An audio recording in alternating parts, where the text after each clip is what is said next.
Hi hello नमस्ते, स्वागत आहे तुमचं स्मार्ट सुगरण या यूट्यूब चॅनलमध्ये। आज आपण अगदी हॉटेल स्टाईल पनीर मसाला कसा बनवायचा त्याची रेसिपी पाहूयात। आज आपण घरात उपलब्ध असलेल्या मसाल्यामध्येच ही पनीर रेसिपी बनवलेली आहे, त्यामुळे हा व्हिडिओ शेवटपर्यंत बघत राहा। रेसिपी आवडल्यास रेसिपीला लाईक करा आणि जर तुम्ही चॅनलवर नवीन असाल तर चॅनलला सबस्क्राइब करा। पनीर मसाला बनवण्यासाठी लागणारे साहित्य पाहूयात। पनीर, कांदे, टोमॅटो, कोथिंबीर, जिरी, मोहरी, मीठ, हिरवी मिरची, अद्रक लसूण पेस्ट, हळद, गरम मसाला, धने जिरे पूड, पनीर मसाला, खडे मसाल्यामध्ये दालचिनी, हिरवी वेलची, चक्री फूल, काळी मिरी, लवंगा।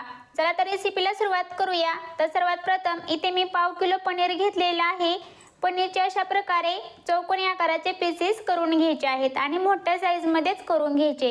ह्याच्यामध्ये पाव चमचा हळद घ्यायची आहे आणि अर्धा चमचा लाल मिरची पावडर, चवीप्रमाणे मीठ घ्यायचं आहे। इथे अगदी थोडेच मिठाचा वापर करायचा आहे आणि हे सर्व मसाले या पनीरला व्यवस्थितपणे लावून घ्यायचे आहेत। तर अशा प्रकारे संपूर्णपणे हे मसाले लावून झालेले आहेत। तर हे मसाले आपण लावल्यामुळे या पनीरची टेस्ट खूपच छान येते। तर पॅन मध्ये 2 चमचे साजूक तूप घेतलेलं आहे। तूप छान असं गरम झालं की ह्याच्यामध्ये आपण जे मसाले लावून पनीर घेतलं होतं ते ॲड करूयात। तर पनीर ह्याच्यामध्ये घातल्यानंतर 1 मिनिटभर ह्याला अजिबात झाऱ्या लावायचा नाही। तर 1 मिनिट झाल्यानंतर ह्याची साईड पलटी करून घ्यायची आहे आणि चारही बाजूने ही पनीर छान अशा प्रकारे आपल्याला शॅलो फ्राय करून घ्यायचा आहे। गॅस हा मिडियम ठेवायचा।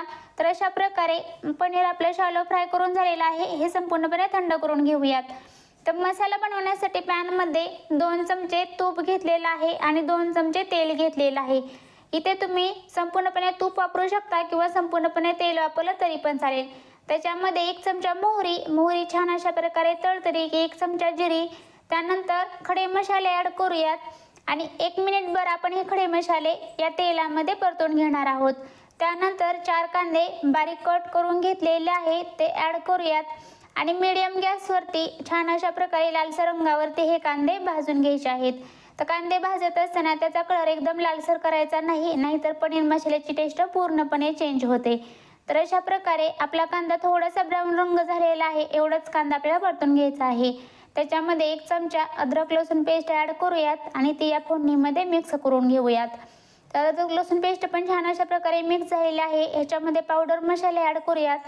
हळद, लाल मिरची पावडर, गरम मसाला, धने जिरे पूड, पनीर मसाला ॲड करूयात आणि मिक्स करून घेऊयात।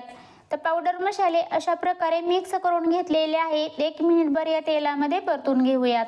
पावडर मसाले छान अशा प्रकारे मिक्स झाल्यानंतर ह्याच्यामध्ये 2 हिरवी मिरची आणि 2 टोमॅटो एकदम मिक्सरमधून बारीक करून घेतलेला आहे ते ॲड करूयात। इथे टोमॅटो तुम्ही किसून पण वापरू शकता किंवा एकदम बारीक कट केला तरी पण चालेल।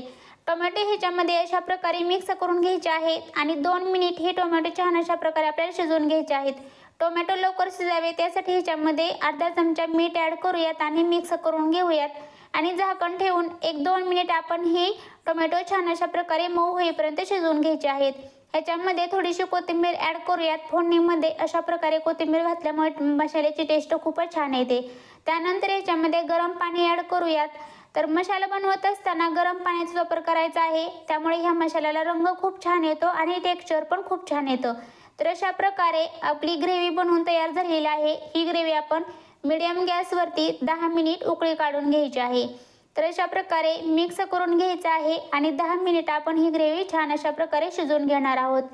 10 मिनिट झालेले आहेत। ह्याच्यामध्ये फ्राय करून घेतलेले पनीर ॲड करूयात आणि मिक्स करून घेऊयात। पनीर त्यानंतर ह्याच्यामध्ये चवीप्रमाणे मीठ ॲड करूयात।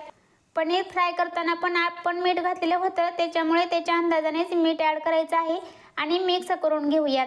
त्यानंतर 3 ते 4 मिनिटच आपण ही ग्रेव्ही शिजवून घेणार आहोत, त्याच्यापेक्षा जास्त ही ग्रेव्ही शिजवून घ्यायची नाही।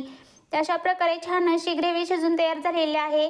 त्यामध्ये खूप सारी कोथिंबीर ॲड करूयात। अशाच प्रकारे आपला पनीर मसाला बनवून तयार आहे। ही रेसिपी तुम्हाला कशी वाटली हे कमेंट बॉक्समध्ये मला नक्की सांगा। रेसिपी आवडल्यास रेसिपीला लाईक करा, शेअर करा आणि अजून जर तुम्ही माझ्या चॅनलला सबस्क्राईब केलं नसेल तर जरूर सबस्क्राईब करा। त्याचबरोबर शेजारी बेल आयकॉन क्लिक करा, म्हणजे मी अशा नवनवीन रेसिपी टाकत असते त्याचं नोटिफिकेशन सर्वात प्रथम तुम्हाला मिळेल, म्हणजे तुम्ही माझी कोणतीच रेसिपी मिस नाही करणार।